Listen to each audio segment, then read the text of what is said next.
Well, thank you guys. I'm going to talk about three things today. First of all, I'm going to talk a little bit about whistleblowers, and secondly, I'm going to say a little bit about hacktivists. But before I get to that, I'm going to talk about what I'll call the issue of systemic evil. And when I get to that, I'm going to develop on some ideas that are probably familiar to you if you're familiar with the work of Hannah Arendt. And I'm going to pick up on that because this is like the 50th anniversary of her work, Eichmann, well, since Eichmann went to trial. So among the individuals I'm going to talk about are these folks up here. You'll recognize Edward Snowden in the upper left. In the lower left, of course, that's Chelsea Manning. Do any of you know the person in the lower right? Aaron Swartz. How about upper right? That is a hacktivist in Chicago by the name of Jeremy Hammond, who is facing sentencing in a couple weeks, and we're going to talk about him in a bit. But there are two other people that I want to talk about in addition. I already told you I was going to talk about Hannah Arendt. But there's also I love these two pictures because they're almost like separated at birth. But Barrett Brown is a journalist that most of you have never heard of, I would guess. Has anyone heard of Barrett Brown before? Okay. So right now in the United States there is a gag order on Barrett Brown as he faces trial because there's so much publicity about Barrett Brown. We'll get to that too. Now, as I mentioned, I want to begin by thinking about Hannah Arendt, and 50 years ago when she was sent to Jerusalem to cover the trial of Adolf Eichmann for New Yorker magazine. And one of the things that struck her about it was that she went there thinking she was going to find this psychopathic monster. But instead what she found was this guy who seemed like just a straightforward next-door neighbor-y type, but also just kind of a bureaucrat. And she coined this phrase, the banality of evil, and my interpretation of that is that she was saying sometimes you get these systems that are really evil, but the people that are engaged in the day-to-day activities of that system are just going about their jobs in the correct way. They're being efficient bureaucrats within the system. Now, there's a more recent version of this idea in a book called Moral Mazes, which is written by a sociologist named Robert Jackal. And in that book, as he was writing that book, he got permission to trail along in 5 different corporations, big multinational corporations, and just observe what goes on in the day-to-day affairs of a bureaucracy. And he noticed that there were just certain rules that all of these individuals were following. One of them was, you know, do what your boss wants you to do. Don't make your boss be a boss, but anticipate it. If there's some sort of problem, if there's some sort of scandal, don't bring it to your boss, cover it up. No one wants to know about it. Don't go over your boss's head. And there were just these 5 simple rules like that we're all very familiar with if we've ever, or will be when we start working in the corporate world or wherever, academia perhaps. And you will see that when you're in these institutions, there's this idea that, you know, you are supposed to be working as an efficient cog within that system. You don't want to be a squeaky cog or a broken cog. You want to keep things moving smoothly. Now, there's an American internet activist by the name of Aaron Swartz, you've already seen a picture of. And Aaron Swartz really liked this. He said at one point, it's one of my favorite books because it explains how so many well-intentioned people can end up committing so much evil. And I think if we think about systemic evil and we think about the roles that we're supposed to have inside organizations as opposed to people who are not following the rules of the organization, we start to get a handle on the idea of what a whistleblower is about. So When we think of whistleblowers, well, there are many examples, but one of the most recent ones in the news is Edward Snowden. And Snowden, when he talked about, with Glenn Greenwald about why he felt it was necessary to leak those NSA documents, he said, well, look, I kept going up the chain of command inside the organization, and everyone told me just to, shut up about it. We don't want to hear about it. Now, he's not the only person, and he's not the first NSA whistleblower. There was another whistleblower named Thomas Drake some years ago who was actually very high up in the organization. And he went up step by step by step in the organization, and everyone told him to shut up. And today he's working he's working as a salesperson in an Apple store in the Washington, D.C. area. The bureaucracy expelled him. And there are many, many cases of this in the NSA and other organizations. Another famous recent example is Chelsea Manning. And I don't think the media did a very good example of explaining what was motivating Chelsea when she was on duty in Iraq. But if you read what she said in her statement at court, she gave many, many examples of where she was seeing these things that were just messed up or wrong or illegal, and she kept going to her commanding officer and then when her immediate commander, and when the immediate commander told her to shut up, she went further up the chain, and they told her to shut up. And everyone just said, shut up. And she couldn't abide that, obviously, and she ultimately went to WikiLeaks after she first went to the Washington Post and the New York Times, and they said they weren't interested. So these people, what they saw was that, they knew what their role in the organization was supposed to be. They knew what they were supposed to do, but what they also understood was that by doing what they're supposed to do on a day-to-day basis, they were participating in this system that was engaged in something that was evil, like the spying on the general population, an organization that's engaged in war crimes in Iraq, and they had to step out and say something. They got out of the moral maze. Now, that's a case with whistleblowers, but what happens if we're on the outside and we see some organization that we consider to be evil in some sense, or some sort of organization that is on this path to doing ill in the world? And I believe that in this case what we really need is to appeal to something like hacktivism. Because what is a hacktivist? A hacktivist is fundamentally someone who has the ability to use technology, computer tools, and in doing so they can use it to, in some cases, get access to hidden information. Information that some of these corporations might want to keep from us. Now, there's a long history of hacktivism, and I could give you a 1-hour lecture on that, but I'm only going to give you like a 10-second lecture on it. There are a number of groups. This is one of the famous early hacktivist groups. It's called the Electronic Disturbance Theater. They did some early work in support of the Zapatista movement in Mexico. They did things like do a distributed denial of service attack on the websites of the School of Americas, the Mexican government, also the Frankfurt Stock Exchange, and so forth. In doing that, they were not trying to extract secrets from these organizations, but they were trying to embarrass them or to make some sort of political statement. So those folks that you're looking at up there were kind of engaged in hacktivism as a form of theater. In fact, they were very explicit about it. They thought of it as a form of performance art that they were engaged in. But there's a more recent kind of hacktivist in the anonymous movement, which is engaged in political theater, to be sure, with a lot of what they do. They do lots of denial of service attacks and so forth. But there's another thing that they do, which is hacking intrusions. Now, I'm going to talk about a certain subclass of these hacking intrusions, but to do that I want to set up and let you understand what the target is. Because when we look at the news and we hear about all these, we hear about the surveillance state, we're usually thinking of something like the NSA or the CIA or the FBI or the DIA.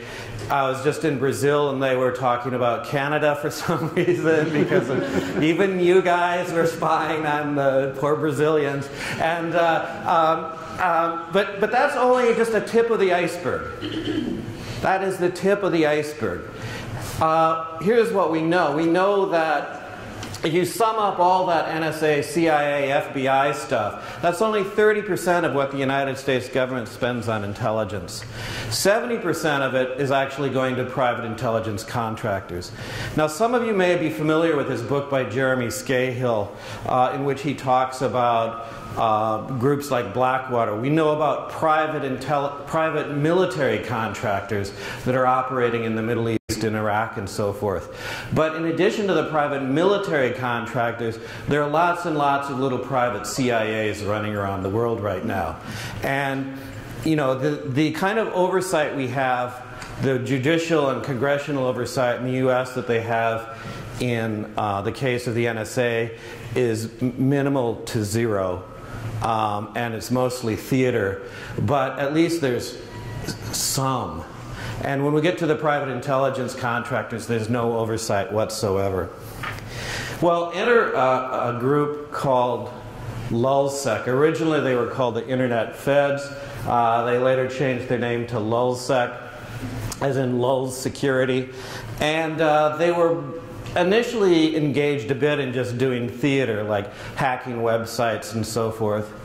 But then there was a corporation by the name of H.B. Gary, and it is a private intelligence company. And their boss, Aaron Barr, announced that he had figured out the leaders of Anonymous. And of course, the people in Anonymous decided, we have to find out what this guy's got and see if he's just, you know, BSing and so forth, or more likely just prove that he's BSing. And so what they did was they hacked his company. They hacked it, they extracted around, I believe, 25,000 emails. They wiped his servers, and they also remotely wiped Aaron Barr's iPad.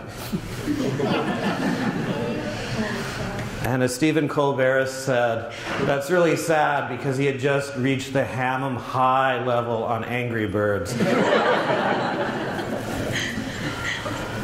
Now, they hacked him and pwned him, as we say, and they were just going to move on. But then someone said, well, you know, you've got 25,000 emails from a private intelligence company, and we never know what's going on inside those outfits.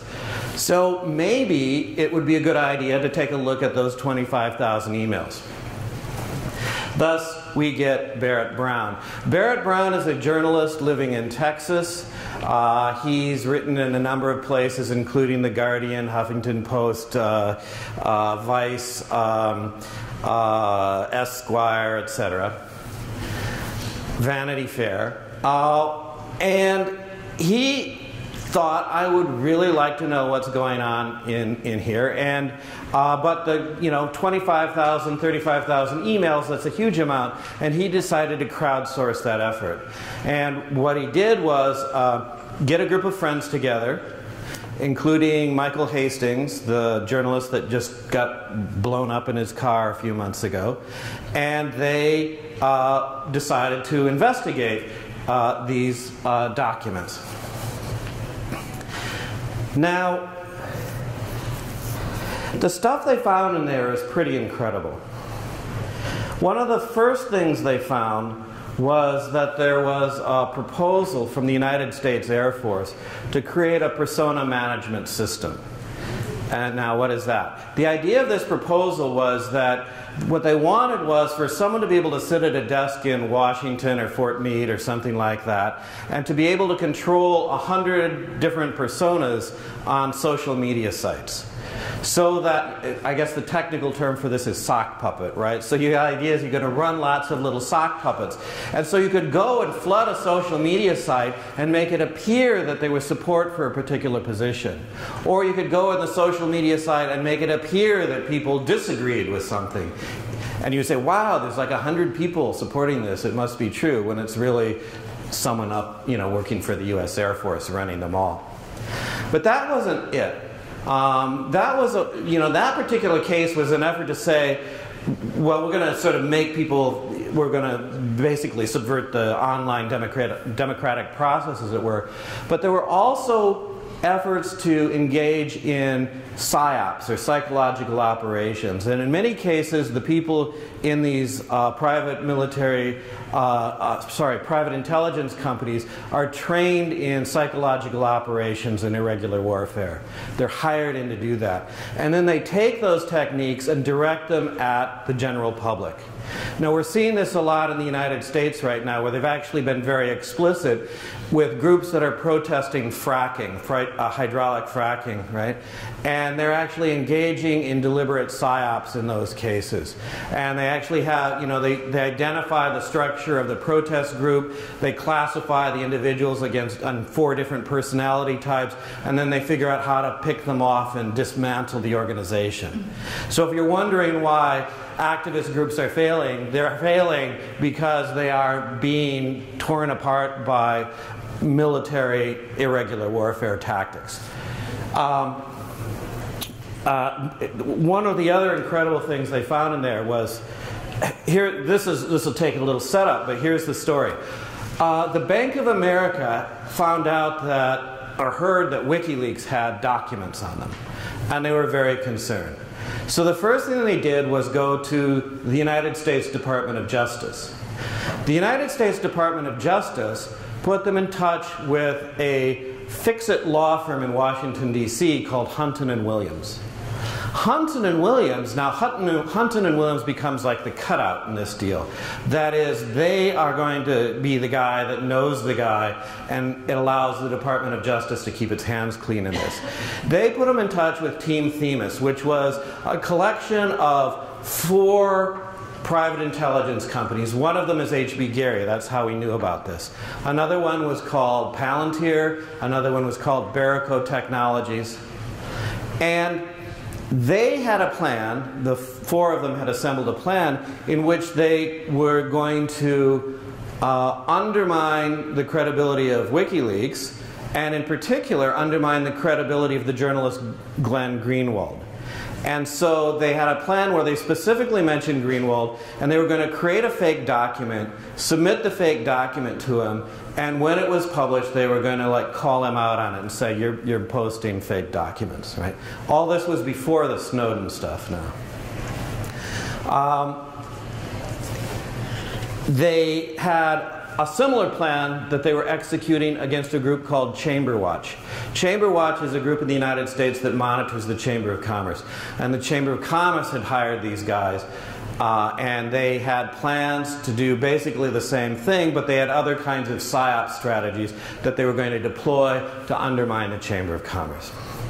So that was just all stuff that came from one hack. It was like it's like the Wizard of Oz where Toto pulls the curtain away, right? And you say, wow, you see who's back there pulling the levers.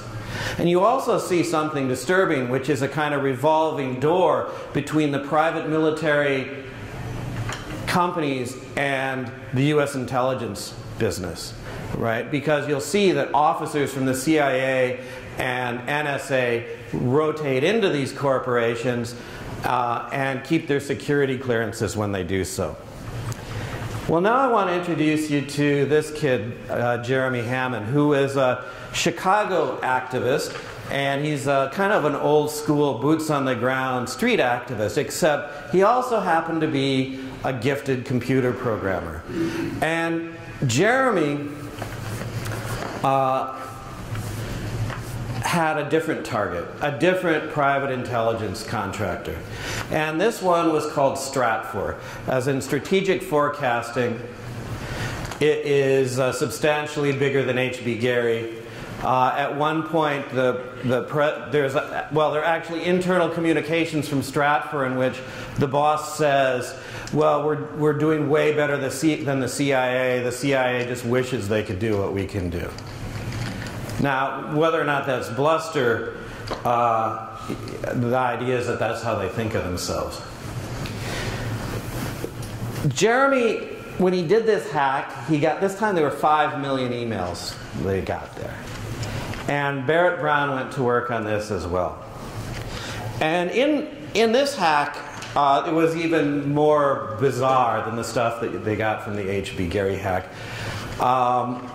Any of you ever heard of the Yes Men, for example? There's a documentary about them. They are a kind of satirical group that makes fun of certain corporations, in particular Dow Chemical at one point. Well, these people were running surveillance constantly on Dow Chemical, for Dow Chemical, I should say. And so anytime the Yes Men would come and give a presentation at a college, they would report to Dow Chemical who the organizers were, the names of the student organizers, all of that information going to Dow Chemical. But let me tell you the story here that is just that just nails the weirdness of this whole thing. In there are documents where Coca-Cola approaches the VP for intelligence at Stratfor and says, we're really concerned about PETA, you know, people for the ethical treatment of animals. Well, why? I don't know. Okay. And then the VP for research says, well, the FBI has a classified file on them. I'll see if I can get that for you. Now let's pause for a second and think about how many ways that is messed up. First of all, why is Coca-Cola worried about PETA to begin with? And why are they going to a private intelligence company about it? Secondly, why does the FBI have a classified file, or any file, on PETA? Thirdly, why does this guy think he can, like, just go get a classified file from the FBI? And so what it shows is that, in a certain sense, the FBI is actually working as like a private detective for these private intelligence companies. Now, Coca-Cola can't go to the FBI and ask for that because there's some oversight there. But can they go to Stratfor? Sure they can. All right. So now you're starting to get a handle on the extent of this. Well, actually you're not, because this is just the beginning. All right, one of the things that came up in the H.B. Gary hack was a company, the name of a company, Stratfor, and it was just an email from them, and it was like, the email said, it was just like one sentence, please let H.B. Gary, we don't ever want to see our name in a press release. Boom, period. Don't talk about us. All right, who is Endgame Systems? Barrett Brown became extremely interested in this question, as I suppose anyone would after reading something like that. And it turns out that Endgame Systems is a corporation that is engaged in the finding and sale of zero-day exploits. Now, what is that? Let me start by explaining something like a 7-day exploit. Let's say you run a software company. Let's say you run Microsoft. And let's say there's some sort of vulnerability in your Microsoft software. If Bill Gates and the rest of Microsoft have known about it for 7 days and have 7 days to fix it, that would be a 7-day exploit. You've had 7 days to try and solve this problem. A 0-day exploit is an exploit wherein the software company has no idea that the exploit exists. What this company does, and it's kind of out in the open, is that they develop 0-day exploits in their office in Atlanta, Georgia. Now, someone in Business Week magazine picked up on this and actually went and looked into this. And here's the sort of thing that Endgame would do. They would hold a meeting in which they would pull up maps of foreign airports, for example, show the computer systems that were running and the software that's running on it, and they would explain how they could target, right, how their software could target those different sites. So, you know, imagine they pull up the McMaster University and say, well, here's the software that they're running here, and we're going to sell it to you. And they had you buy a subscription to this service for $2.5 million a year. You get the subscription to these 0-day exploits. How is this legal? I have no idea, but apparently it is, because the people that are in 0-day exploits, like one of the 2 chief people is actually from the CIA, and the other one is coming out of IBM's security division, and they are big business. Now, I think, some people think that when Barrett Brown started digging into endgame systems, or maybe all along, that the hammer would really come down on him then. But something else transpired. I talked to you a little bit about Lulzsec, right? The outfit that hacked H.B. Gary. Shortly after it hacked H.B. Gary, a few, like 50 days later, the leader of Lulzsec was hauled in by the FBI, and he became an informant for the FBI that same day. His hacker name was Sabu. And Sabu then started working to try and entrap the rest of the members of his group. Okay? So basically, to minimize the amount of time he would have to do, he decided that, you know, he would help the FBI capture the rest of the people. And when I mentioned that Stratfor hack, one of the interesting things about it is that that hack went down to some extent totally under Sabu's supervision when he's working for the FBI. And the FBI actually purchased the servers on which all of that information was downloaded. Now, some people think the way this was supposed to play out is that they were going to get the Stratfor hack, get Jeremy Hammond to do the Stratfor hack, download all that information on the FBI servers, and then wait and try and get Julian Assange and WikiLeaks to come after it. But Jeremy Hammond was not an idiot. He just immediately posted all of that information up to Pastebin on the internet. But here's the thing. I said that Barrett Brown was probably going to be in trouble because of his journalistic work looking into endgame systems, looking into Stratfor, looking into H.B. Gary. Now I want to remind you something about Barrett Brown. Barrett Brown was not a hacker, is not a hacker. He couldn't hack his way out of a paper bag. He's flat out a journalist.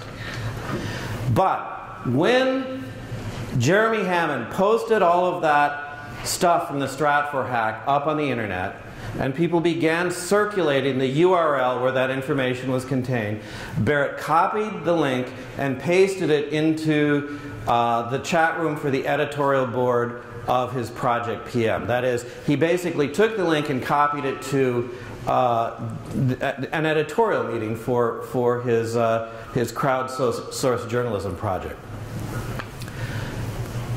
At that point, the FBI came after him, and ultimately they charged him with a number of things, but he is currently in federal custody. I feel like I should go back and we should be looking at a picture of him.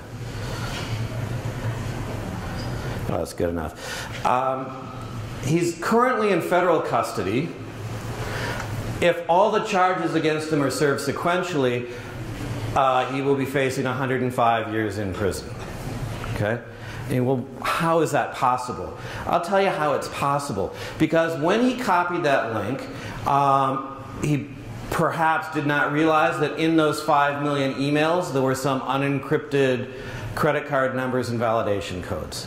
Hence, they charged him with, in effect, credit card fraud, access device fraud, authentication feature fraud, sharing all this private information. So it's basically a number of counts involving credit card fraud.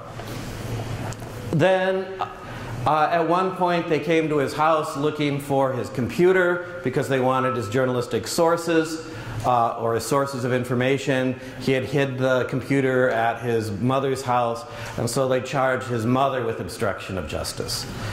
And then he went on some YouTube rant when they came after his mother and vaguely threatened the FBI agent in charge. And so now they're charging him with threatening a federal agent, and so whatever. It all adds up to 105 years. In a way, though, it's kind of worse than that. This is a guy, Andrew Arnheimer, also go by the name of Weave. He's not a good guy, okay? I don't want to give you the impression that Weave is a good guy. He's an internet troll, and he spends a lot of time trying to piss people off with like racist, homophobic, sexist, anti-Semitic stuff. Whatever, any sort of hot button, he'll do that on the internet. So I want you to understand that he's not a good guy. But on the other hand, I don't think he's in jail for the right reason. And he's currently in jail facing 41 months. Well, he's serving out a 41-month term. Now, what did he do? He didn't actually hack anything. What he did was find a way to embarrass AT&T. And when the iPad first came out, the AT&T had set up websites or web pages for each individual iPad user. And when you'd go online, it would sort of access your website, as it were. It would feed you your email address. And so what someone discovered was that all these like web pages were unprotected. They were just sitting there on the public internet. And Weave and a friend wrote a script that just harvested all the emails in one go. So they got 114,000 of these emails, including that of the mayor of New York, Michael Bloomberg. And then what does he do? He went to Gawker, which is an online magazine, and said, look, AT&T is so stupid, they left all of this information unprotected on the internet. Bam! They charged Weave with violating the Computer Fraud and Abuse Act, which is a law that was passed in 1984 after Ronald Reagan saw War Games and thought it was a documentary. What is the CFAA? The CFAA says, in effect, you cannot use a computer for a use that it was unintended. And Eric Holder of the Justice Department believes that means that if you violate the terms of service agreement, when you go online for the first time to a website, you check the little box, right? Which I'm sure all of you read. If you violate that, you are technically a felon in the eyes of the United States government. Now let's wrap our minds around that for a second.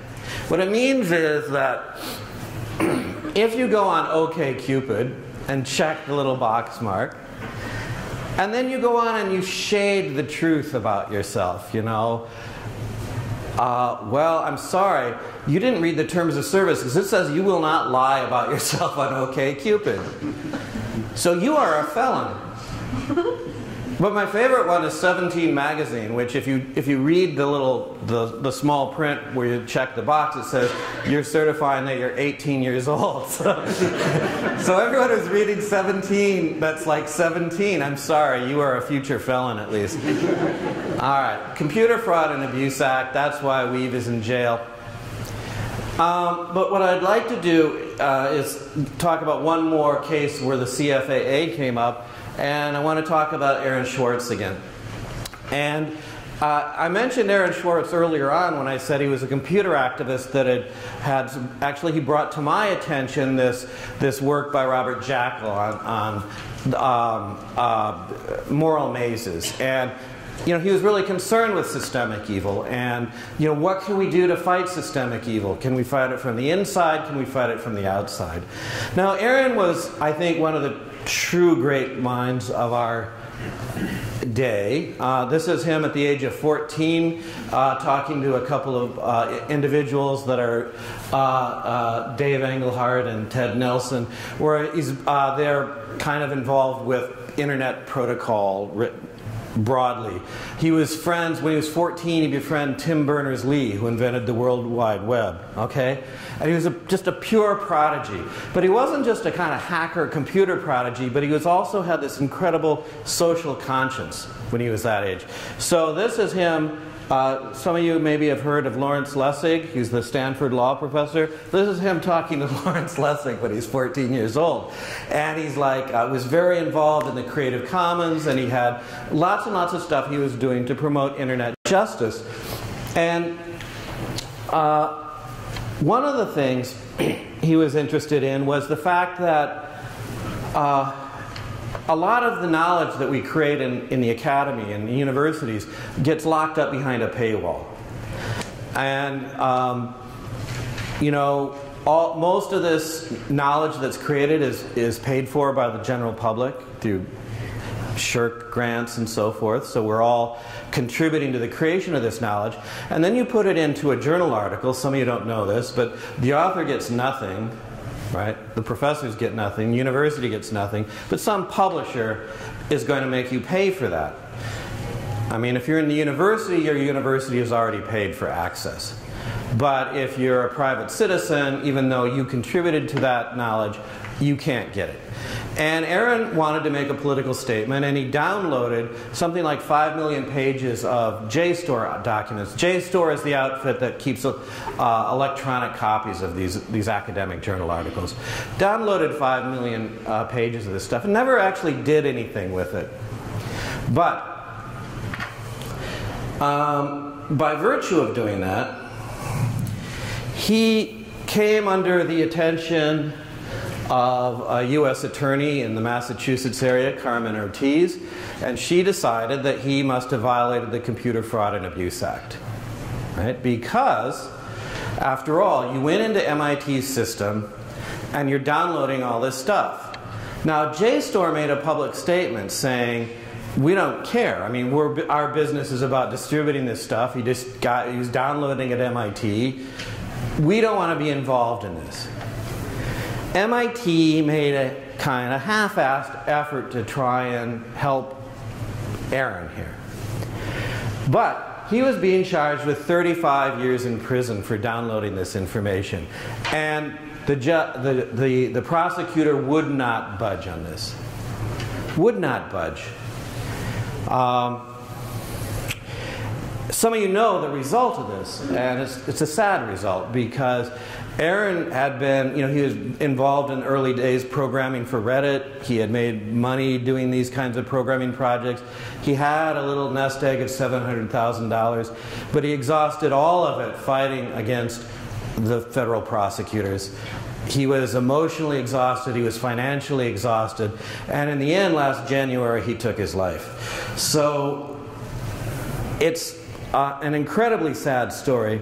And then this summer, MIT decided, well, we need to take a look at our role in all of this. And a report was written by Hal Abelson, who's a world-famous computer scientist at MIT. And he said, well, you know what? It's not clear there was any unauthorized access of MIT system at all. So the guy was trolled to death for virtually, eliminate the virtually. Absolutely nothing. Absolutely nothing, except that some prosecutor thought that he had violated the Computer Fraud and Abuse Act. And, keep in mind, we've already established that everyone in this room is probably in violation of the Computer Fraud and Abuse Act. Fortunately, you're not living in the United States, so maybe you're okay. But Abelson asked another question. It wasn't just the technical thing. And it was like, why didn't the MIT community care? Where were we? This kid was one of us. We've known him forever, since he's 14 years old. Here, the prosecutor comes in, who's very powerful in Massachusetts. She might be the governor someday. And we completely caved. Right? We caved to this system. And it's a system that is setting us up, us computer programmers. What we should have seen is that, all of us at MIT, all of us in this room are Aaron Swartz. That could have been us. So where were we? And some people think that, oh, well, it was a whitewash of the whole thing, but what it was just a heart-wrenching self-examination of MIT's role in this. And I have a friend who works with Hal Abelson at MIT said this whole thing just destroyed Abelson. To see his institution, where he's worked his whole life, fail Aaron Swartz. It was like systemic evil, right? Aaron calls out systemic evil, but it was systemic evil that killed him. Well, the real question then for us is like, well, would we have cared? I mean, suppose Aaron had been at McMaster. Would we have come to his defense in a case like this? And more importantly, since there are going to be many more of these cases, I think the question is, well, will we care? And ultimately, what will we do? What will we do the next time? So, thank you very much, guys.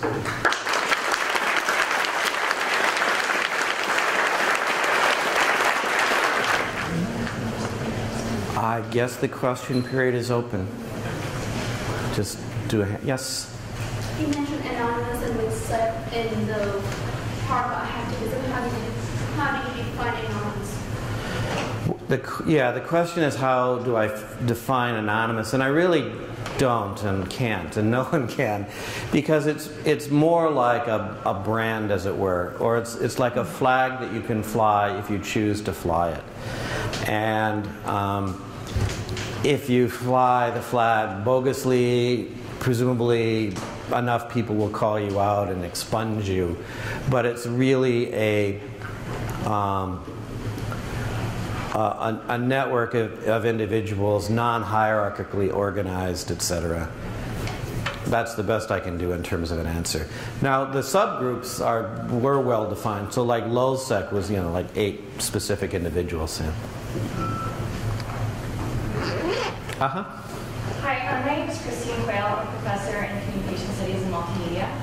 From a university perspective and like a democratic educational perspective, what do you think the role of university education is and should be today in the context that you just laid out for us? I think it's critical, because I think at this point I don't have any positive solutions. I'm not sure anyone does. So the first step in all of this is just coming to understand what's going on. And so the first step is just education. And I have to educate my students about, occasionally I'll teach a hacktivism class and I have to educate them about the dangers that they are putting themselves in from time, just going on Facebook, for example. And I don't think, if people don't understand the nature of the surveillance state and they don't understand the nature of these private intelligence companies, then we're never going to get out of this, right? So as far as I can see at this point is just doing what we do best, which is educating. And on my end, it's not just educating my students, but trying to write things in places like the New York Times and so forth, because we have to sort of reach the broader community as well. Yes? I'm just wondering, sorry, to begin, thank you very much for that. That was great. That was not necessary. I'm wondering what it is, some of the things that you're looking for. For example, it would make sense that the laws around this new technology would still be very vague, meaning there's a lot of interpretation that a prosecutor who gets it in her head, she wants to make a case for, a name for herself. They can manipulate these laws. Are you looking for a tightening of legislation? No, I don't think that works, and that's a great question, because right now there's a movement in the U.S. Congress to revise the Computer Fraud and Abuse Act, and the new version has actually been called Aaron's Law. The theory being, well, we're going to fix this for Aaron Swartz. But if you think about it, all of these people, what the prosecutors are doing is taking any law, no matter how disconnected from what actually happened, and stretching it and contorting it. So the Computer Fraud and Abuse Act, even though it was sort of written in a very specific way, they keep extending it and extending and extending it. In the case of Barrett Brown, it's something like credit card fraud law, right? So they take that, they'll grab at whatever they can. In the case of Chelsea Manning, they reached back to the Espionage Act, which was written in 1917 under Woodrow Wilson, and no one was prosecuted under it until Obama, as far as I'm concerned. As far as I know, I should say. So I don't think the problem is tightening up the laws. It's a deeper problem. It is, if I could say the word again, it's a systemic problem. I'd love to get your opinion on something in regards to hacktivism, internet activism in general. difficult now for people to pursue this with new implementing laws, especially laws regarding copyright? Is it more difficult? It is more dangerous, and people have to be safer about it. So, you know, a few years ago, people used to do these hacks and go on websites and brag about it, and the operational security of the hacktivists was pretty terrible. And I think what we're going to find is that their operational security is going to improve, it's not like the hacking part is necessarily difficult. It's the hacking and then staying out of prison that's the hard part. And some of it's simple. Like, a lot of these people would never have been caught if they had good operational security. So, like, if Bradley Manning had been smart, sorry, if Chelsea Manning had been smart and not been talking to Adrian Lamo, right? And you just can't talk to someone you don't know on the internet. So you see it, someone who did have good OPSEC is Snowden, right? So he's still out there, right? And so I think we'll see more smarter hacktivists because of this.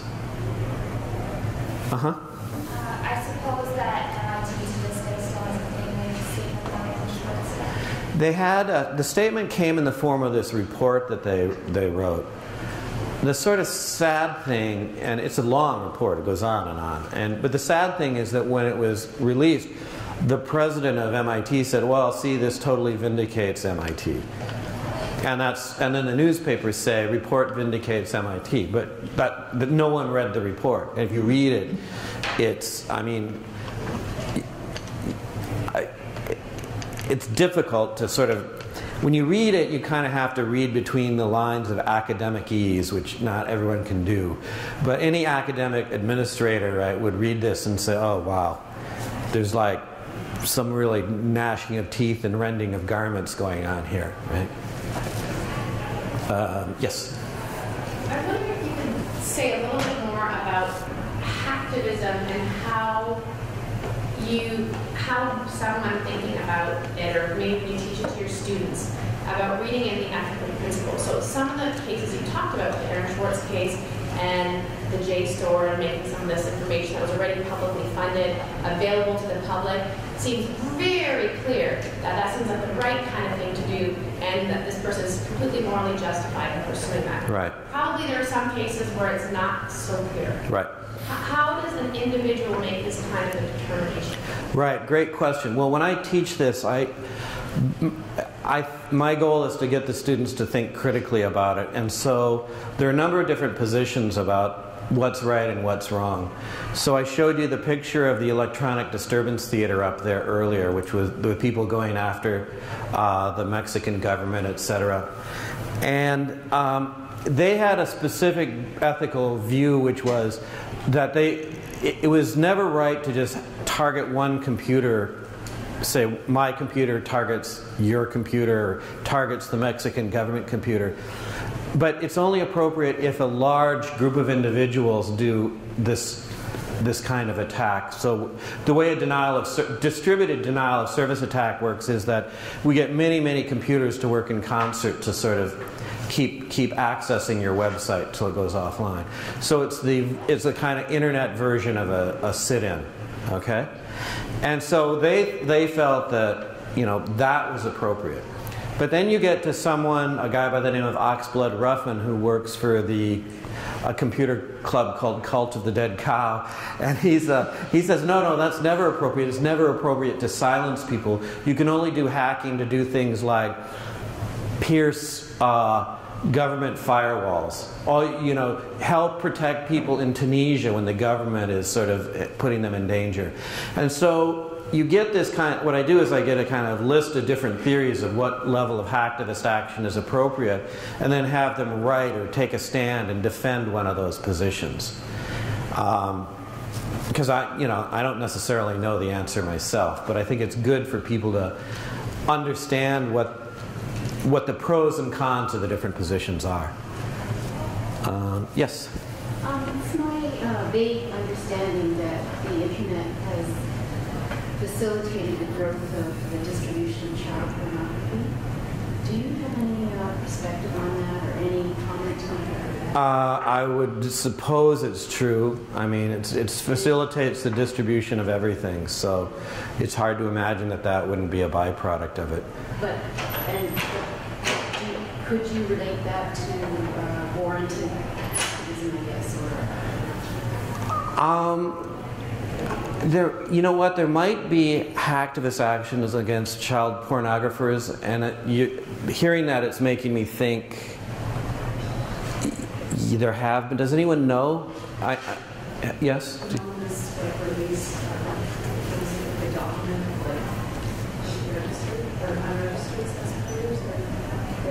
Oh, yeah. The other thing that I was just thinking of, do you know about the... I was going to say I can't remember which state it was, but there was the football players who went in charge of Russia. That was in Ohio. Well, you had a case here in Canada, too, in Riteaup. Right, so that's a good case, because it was actually Anonymous that got the government to reopen the case. And we're seeing more and more of these cases, and I think there's a woman named Gabriella Coleman who works at McGill who follows this. I mean, she knows more about Anonymous than anyone. And she's following these cases, and her view is that Anonymous is getting much better in these sexual assault cases. Like, they were a bit reckless in some of the earlier ones where they were putting innocent people in jeopardy. But now they're learning, they're adapting, and they're becoming more precise and targeted when they go after these sexual assault cases where people are not brought to justice.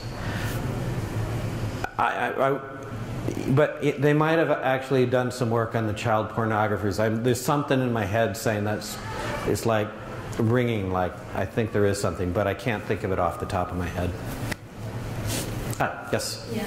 One of the reasons I think why the case of Aaron Swartz is so clear to us is because our intuitions about open access are also pretty clear. So we think that pretty much everything should be open access for scientific research.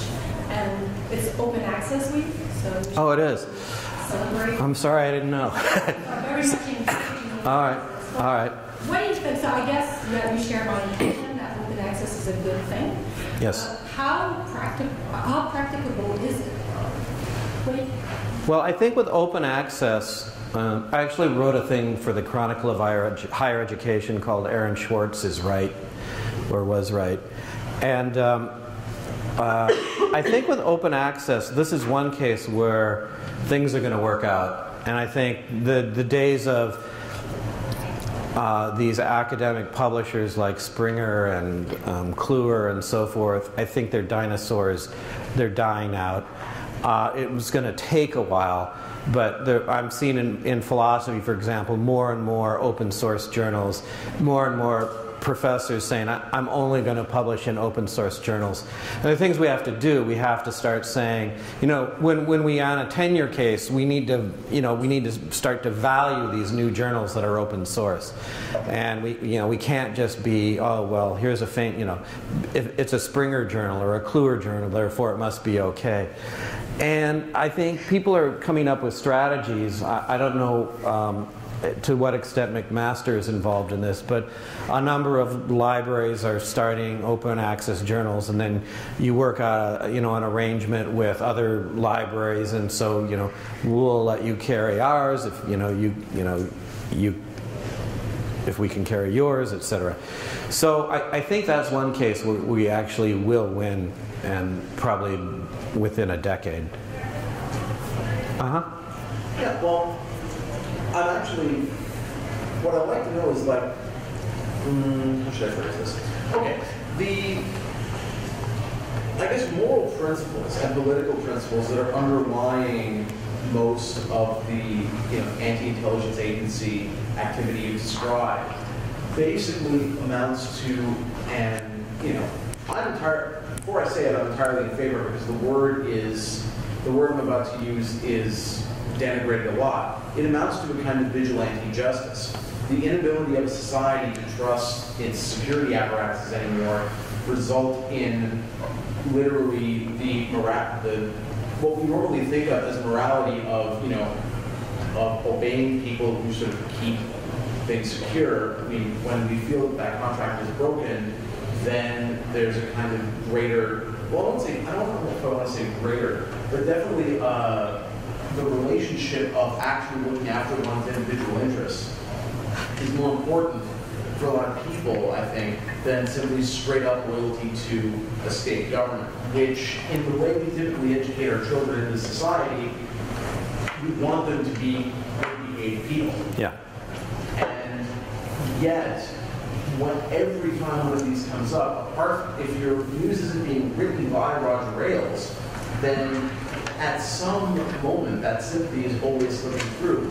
And what I'm interested in what you could say is, should we at least be calling a spade and saying that because we can no longer trust our state security agencies to actually look after our best interests in terms of intellectual freedom and personal freedom, and our interest in not potentially abetting war crimes with our tax dollars, should we start talking seriously about the virtues of non-state, self-organized, I don't even necessarily want to say law enforcement because enforcing the law with people here in Swartz prison, but the justice. You're dancing around the anarchy word here.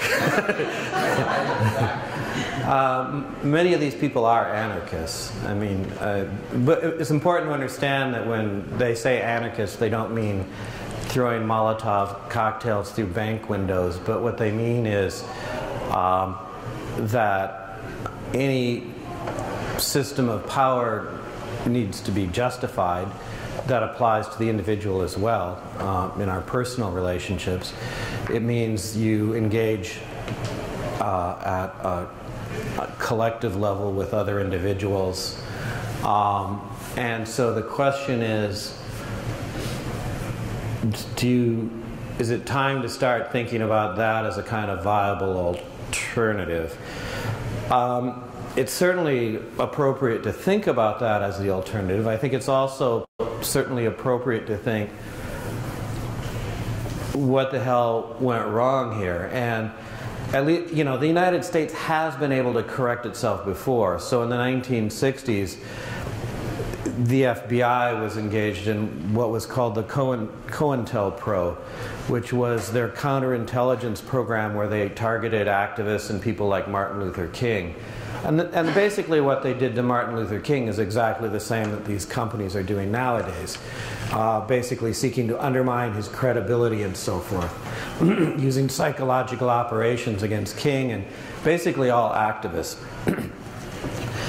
So at least then, in 1975, there was a U.S. Senate committee that could sit down and correct the situation. Now that's all unraveled. Those corrections have unraveled since then. And then the question is, well, is it possible to fix it again through congressional action in the United States? But a lot has happened in the United States since then. The United States Congress has been captured, in effect, by financial interests since then. And so you might think that'll make it harder, but then you might also think that the corporations that are running the show, having an intrusive NSA is not helpful to them either. So it's hard to say what'll come of this. So the answer to your question is that because of this, alternative forms of organization are on the table and people are talking about it. And they're having, you know, I mean, you could, at least in Chicago, where I'm from, there's a long tradition of anarchism. And so you might get a revival of that. Alternatively, you might see corporations pressuring Congress to put this situation under control. I don't know what'll happen. In back. In doing the education piece on these kind of issues, the pushback you get generally is of two kinds. One is, you're a conspiracy nut. Yeah. And the other is, you're helping the terrorists, helping the criminals, helping the child pornographers. Yeah. What strategies have you got to fight back against that? Because a lot of times that pushback is actually coming officially. It's coming from government or being... Yeah, no doubt. No doubt. Well, I think the conspiracy theory thing, that one is really hard to maintain, and I haven't heard it in a while. It's hard to maintain because here we are sitting with the emails, right? And the other thing is, I think the correct view is that it's not a conspiracy in the traditional sense, that you've got a bunch of old white dudes sitting around a mahogany table plotting something. But I really think that this is an emergent property of the systems and organizations that we've established, and we can actually scientifically come to understand why this is happening. Now the harder thing is, oh, you're just helping the terrorists. And here's a place where I think education has to come in, and people have to understand that the problem with the NSA is that people are not the issue is not that they're out there fighting terrorism or whatever. The issue is that they are spying in the United States, the issue is they're spying on the American public. But the other thing is that they're for the most part, they're doing things which we could, I guess the only word for it is industrial espionage. I mean, that's what they do. I was just on a panel with Glenn Greenwald, I guess it was yesterday or 2 days ago, whatever. Like I was just down in Brazil, and he said, "Look, the mind-blowing thing about this is that how much of this work is done just involved in spying on corporations, right? And in the Canadian case, right, where Canada's spying, it's spying on a corporation, Petrobras, the Brazilian petroleum company." And the other thing is spying on diplomats. So, you know, the NSA was spying on their allies, you know, to help in negotiating treaties and so forth. But the other thing that people have to understand, and I've not really heard anyone talk about this, is that, you know, this information gets collected by the NSA, all right? Who has access to it? Well, you know, for every Snowden, there could be a person out there that is selling that information to a bad actor, as it were, right? And so I might have business secrets, I might have, you know, intellectual property or a scientific a patent I'm working on or something. And that information is also put at risk by this, because just because it's at the NSA doesn't mean it's safe. There's like 1 million people with security clearances. And I think people need to understand that too. So, and I have like many other things I could say. I mean, I think we need to have a better understanding of what the actual terrorist threats are and how much of this is just security theater and how much of it is actually working. But so there's a big issue about we don't really understand what the true threats are or what the proper mechanisms are to deal with those threats. Yeah. So that's, I could just go on for hours on that. So, yes? I was thinking of the larger frameworks in which your analysis or examples fit. And what you have is new technology that's developing faster than we understand. And what you have is a presumed structure of democracy where people are supposed to have a voice, right, in their own government. And then you have private property and private interest in corporations. Yeah. And a government with its surveillance system, which is now actually moving into many other areas of right. spheres. And I'm not quite sure, I need to really imagine it visually, because I do think they are all working in a dynamic way. Well, yes. With each other, and each one has fundamental sort of philosophical, political stakes. Yes. Of value, of power, of voice of industry. It requires it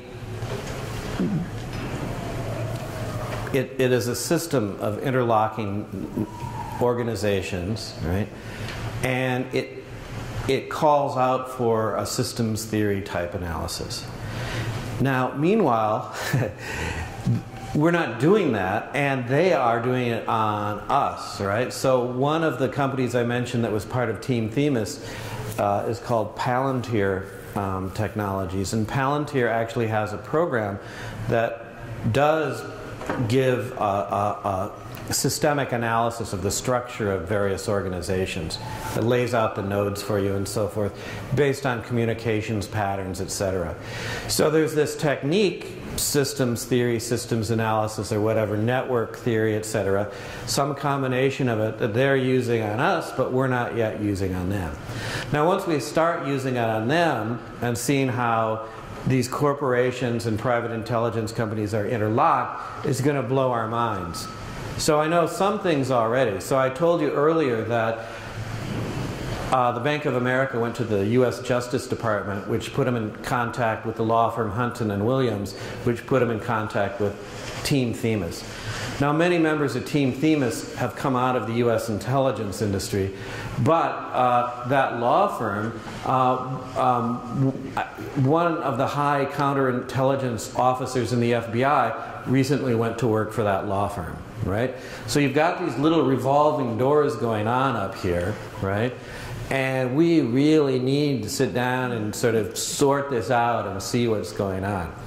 Now, here's where it starts to sound like conspiracy theory a little bit, but it's not conspiracy theory to sit there and sort of work out the sort of interlocking parts here and see exactly what the nature of the system is. Yes? What's your opinion of InfoWars and Alex Jones? I find him not helpful. Yeah. He's a... I guess is it fair? I would call him a conspiracy theorist, and I think, I mean, if you happen to be a fan of him, I mean, it's not that I am. I'm so interested to hear that you love Alex Jones or something. It's that I've been paying attention to him for as long as I've really been, sort of into conspiracies or systemic evil, as he very much so is. But I feel like InfoWars and the sort of alternative media effort is a good thing for this sort of awareness building. I think it doesn't help, especially when people get into things like, the 9/11 truthers. Oh, yeah. All right, I think that really hurts. And the thing you have to realize is that even if it were true that there was some people sitting around a mahogany table planning 9/11 or something like that, and it was a false flag operation, even if you arrested those people and brought them to justice, it wouldn't solve any problem because this is a systemic problem. And I just find those guys not helpful. That's all although, yeah, that period, I guess. Yes, again. Yes, I'm just wondering, is it our fault when we surrender our privacy and just tick off that little box, when we sign up for a general service? Is it our fault that we surrender our privacy or shred our privacy for that little convenience, or is it does the fault lies with the debt collectors? Well, I think it's not productive to think about whether we should blame ourselves or blame someone else. And we should just think about what are we going to do to fix the situation, or how are we going to act in the future. And that was one thing that was kind of good about the MIT report, was that it was, well, all right, we're not going to sit here and agonize about our failure, but what are the steps that we should take to ensure that this doesn't happen again? And I think, so instead of thinking like my fault, your fault, whose fault, let's just think in terms of how do we make things better. Question back, yes? Thinking about the idea about surveillance, I think one of the challenges I have in the classroom is getting people to actually feel a sense of outrage. Yeah. There's either the response of, I'm not doing anything wrong here, or why should I care if I'm being surveilled?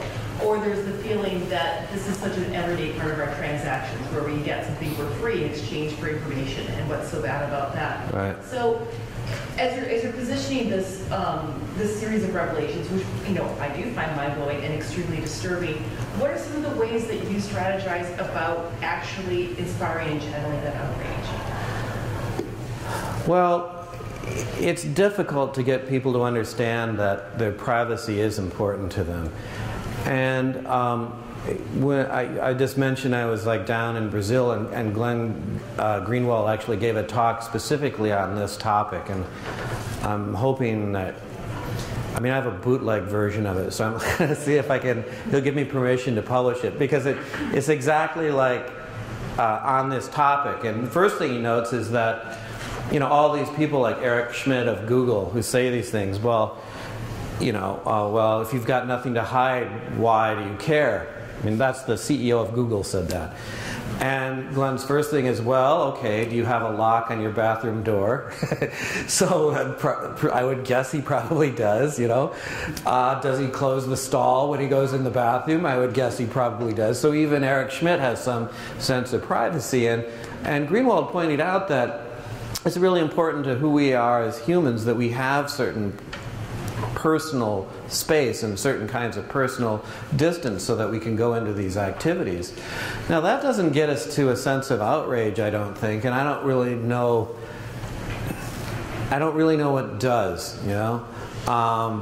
Because typically people don't feel a sense of outrage until they're actually the target of it themselves. There's this old movie that was, it's an old Francis Ford Coppola movie, which is one of his better ones actually, and it's The Conversation. The Conversation, thank you. And it's great. And it's like Gene Hackman is in it. He's basically a private detective surveillance guy. It's extremely topical. You should call it up on Netflix or whatever, wherever you get movies. And you know, he's doing this surveillance of all these people, and then at some point, you know, he becomes the target of surveillance, right? And it like flips him out, right? At the end, where he tears his apartment apart at the end because he's trying to find it, and he feels this real sense of violation. And sometimes, I don't know, we just don't feel it until we're the target ourselves.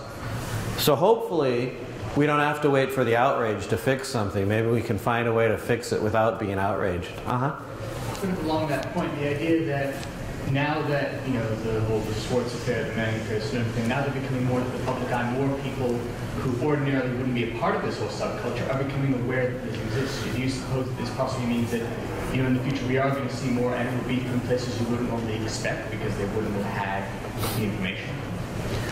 I think that's right. And, you know, another thing I've seen is there are a lot of young reporters, like young, really good investigative reporters coming along. And I find that encouraging. I mean, I could think of like a half dozen right now that I'm following, and I can go see more and more of those. And I mean, the awareness of this is now spreading beyond the tech community, as you say. So it's like baby steps, but baby steps, I think we're gradually getting there. Now let me say, I don't know the situation in Canada. I do know that in the United States, this kind of grasp of the situation is coming very, very slowly. It's coming, but it's very slowly. But when I go elsewhere, like when I was in Brazil, all people wanted to talk about was Snowden and the Petrobras thing a little bit, but Snowden in particular. And a couple of weeks ago, this French reporter called me from Paris, and he pointed out something to me, which was that the very first leaks from Snowden came out in The Guardian on June 6th. And I don't know if anyone here is going to know this or remember this, but June 6th was also the date of D-Day. And so here's this French reporter saying, yeah, here in France we're calling it D-Day 2.0. Right? Which is, it's the first, you know, is a long, you know, you got a lot of hedgerows to fight through in the meantime, but I mean, that shows that at least in Europe, this is a much bigger thing than it is in the United States, at least. Yes? Do you have a follow-up, or I'll move on? Yes? A follow-up. Yes. So how does Aaron Swartz differ from Karen Silverwood? You're dealing with espionage, you're dealing with powerful interests, you're speaking to them from power, you're doing something unpopular. Okay, is it the technology? Is that all the difference is? And I'm not minimizing it. Believe me when I say that's all. I don't mean to minimize. But I'm just trying to get a fix on. I think that's right. Quantum leap is. I'm not sure that there is a quantum leap. I think it is. basically technological, the difference, and that's, and it's not, I mean, when I think about whistleblowers, I think about people like Daniel Ellsberg, for example, right? Photocopied pages after pages of stuff in the Department of Defense back in the 70s, early 70s. By the way, it was like I was with some hacktivists, some of these hacktivists in a bar in New York a few months ago, and I started talking to this guy at the bar, and I'm surrounded by these little hacktivists. He goes, "Oh yeah, Daniel Ellsberg was my grandfather." I thought that was like a great little crossing of stars in alignment or something like that. The way I think about it is that the internet is not really, it's not a tool either for liberation or a tool for imprisoning us. But the proper way to think about it is it's the battlefield, as it were. And it can become something way worse than Orwell ever imagined, right? Or it could be a kind of place that could really liberate us as human beings and help us collaborate with things freely and so forth. So it could go either way. And that's, I guess that's exciting and frightening at the same time. Yes? When the NSA scandal first broke out with Edward Snowden, people kind of interpreted the scandal like in the context of like this post 9/11 world, where like Congress and like presidents were like way that Islamic ascension and like they're spying on you to like protect you from like terrorists and everything. Yeah. So I think that like in this contemporary society that there's been like this kind of shift, like where like people feel like democratic institutions are supposed to protect you, like they're supposed to be means of security instead of a means of like openness and accountability. So how can you like respond to that like shift in like a democratic institution and how that affects like freedom of information on the internet? Well, there's two things to say. I mean, there's been a shift in these democratic institutions in which they've gone to the dark side recently and taken on these surveillance activities. And at the same time, there's been a generational shift. So a few months ago, Time magazine had, after the Snowden thing, they had an article on, well, they did a poll of what people thought about Snowden. And if you were over 35 years old, chances are you thought that Snowden was a bad person. And if you were under 35 or 18 to 35, then I forget the exact numbers, but it's 60 to 70% thought that Snowden had done the right thing. So that should be encouraging to us, and it should mean that at least for people that are coming along and coming of age now, they're understanding that these institutions that are supposed to be protecting them are not protecting them, but rather they are imprisoning them, for lack of a better word. They are engaged with private intelligence companies that are effectively at war against them, right? They are, these institutions that are supposed to be working for us are working against us, right? Now, once you make that shift and once you grasp that, it makes things a lot easier. It makes it a lot easier to appreciate what Snowden did, and it makes it a lot easier to appreciate what has to be done the way forward. Yes? Yeah, I'm interested in your idea of systemic evil, and just to follow up on the technology question. In the United Kingdom, if you're ever in the high street or city center, you're on closed-circuit television just about anywhere you go, so the government police are constantly monitored. And it kind of reminds me of in the early 1990s when Rodney King was being beaten and somebody was videotaping that. I mean, I was Rodney King, I'd say, for God's sake, put the video camera down and come help me.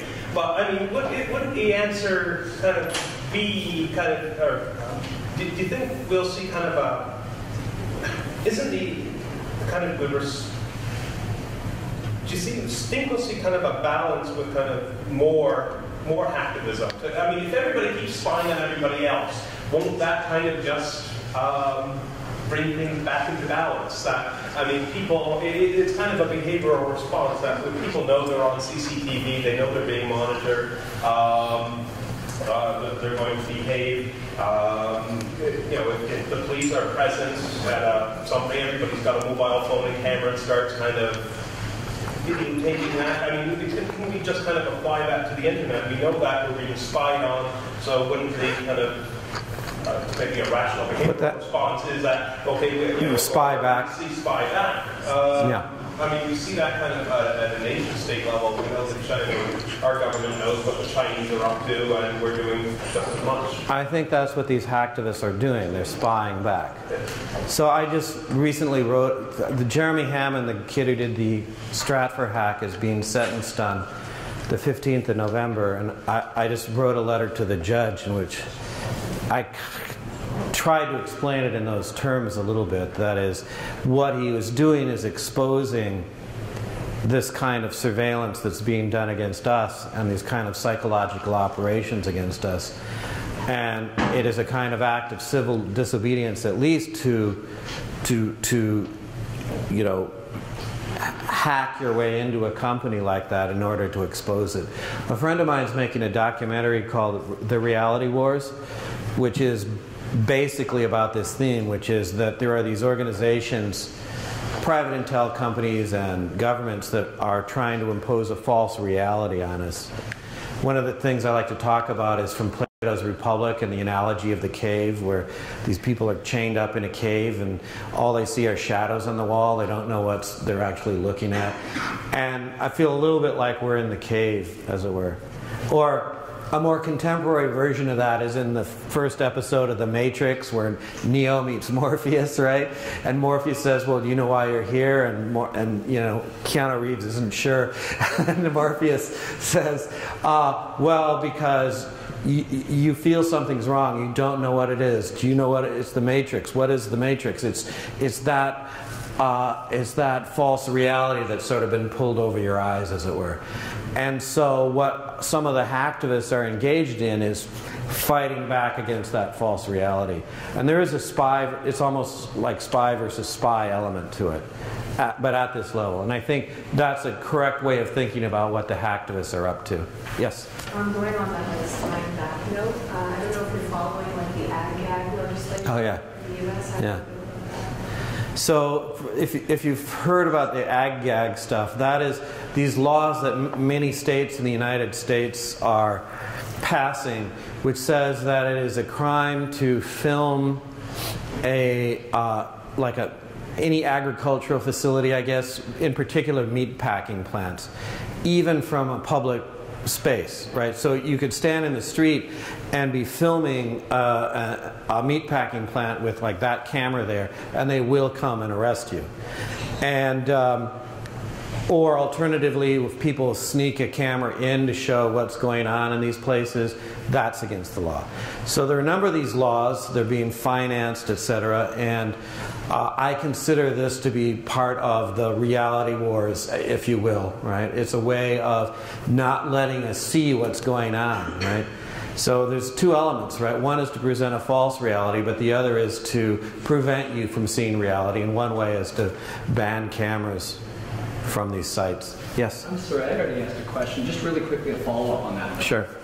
But is there not a level of inconsistency here where we demand some kind of privacy, and yet some people don't get that right to privacy? Some corporations, some private corporations don't get that same right to privacy because we as a public have a right to know what's going on. And I mean, it's certainly a nebulous line, but it's an interesting interplay. Well, right now corporations have tons and tons of privacy, if you will, and they have the legal resources to defend it.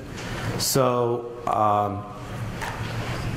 if it's a privately held corporation, you probably can't even look at their books, right?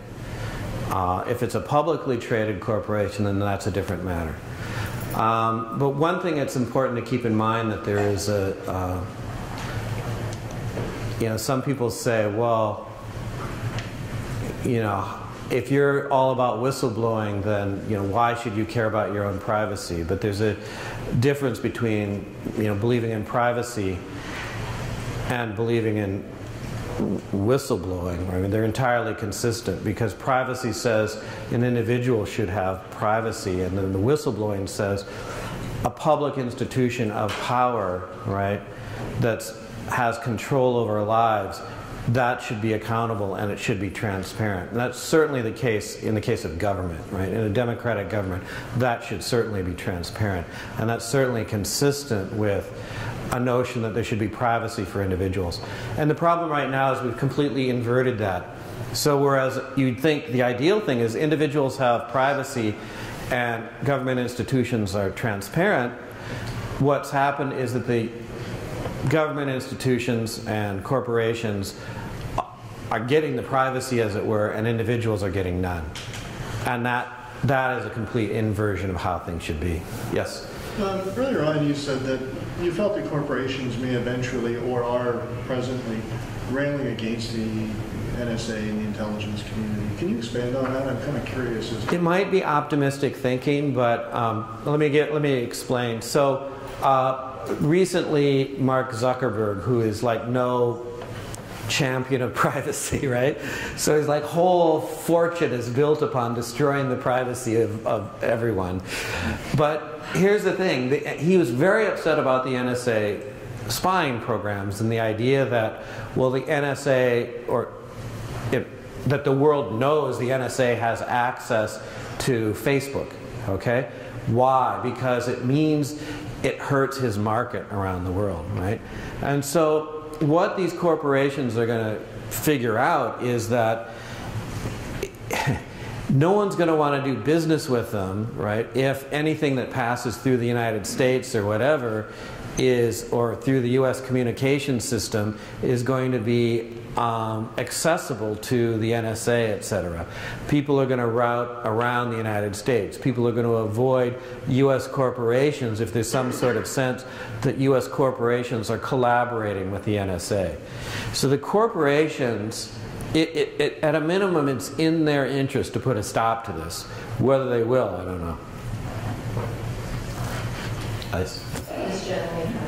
Oh, I'm sorry. I'm looking the wrong direction. Sorry. Okay. Thank you. Given that activists have done some good in revealing the truths that the otherwise wouldn't have come about, should we not fear at the same time that we're putting so much authority, so much power, and so much knowledge in the hands of activists who we do not know because they're anonymous, and in so doing, we're just transferring the sense of security fears we have now into another form? Because while they're ethically driven, they're human beings, they can also be financially driven. That's absolutely right. There are many kinds of hacktivists around the world, and some of them are playing both sides. I mean, you're getting hacktivists versus hacktivists in Syria, for example, the Syrian Electronic Army versus American hacktivists in some cases. And I think the moral is that you should not completely trust anybody, and that includes hacktivists. And, you know, let's face it, hacktivists are like all of us, and they're not perfect. And the other thing you have to realize is that some of these hacktivists could actually be working for the government, as Sabu was, right? So a lot of people were trusting Sabu. This was around the time of the Occupy movement, and you know, lo and behold, he's working for the feds. So it's tricky. You don't know who to trust, and so the best operational security is to be very cautious about who you trust in this domain.